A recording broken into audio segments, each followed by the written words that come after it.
Our team coverage of Blizzard Calvin turns to the cleanup phase, and the southeastern part of the state really has their work ahead of them. Yeah, that's for sure. Our first alert weather team predicted that they would get the most snow, and that's exactly what happened. Your reporter Luke Hyde-Ash is in North Stonington. They hit the jackpot there with more than 30 inches. So, Luke, how's it going there this morning?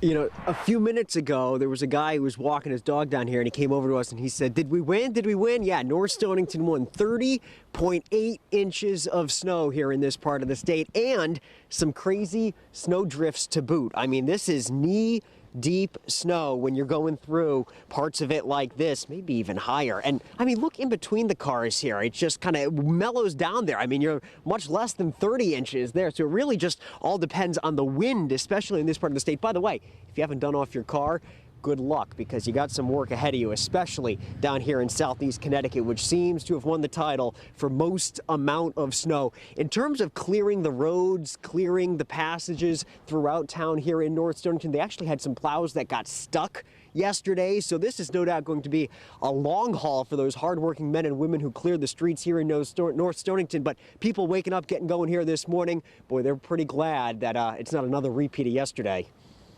It was a whiteout across the street yesterday, and snow was blowing. You go out to shovel the stuff, and you come back in the house, and 5 minutes later, what did I do? It's all been filled back in. Yeah, definitely go out and make a few passes yesterday. That was the name of the game to get the driveway cleared. Clearing the roads going to be multiple days. It's a long haul for those hardworking men and women. Your reporter live in North Stonington this morning, Luke Hyde-Ash, Channel 3 Eyewitness News.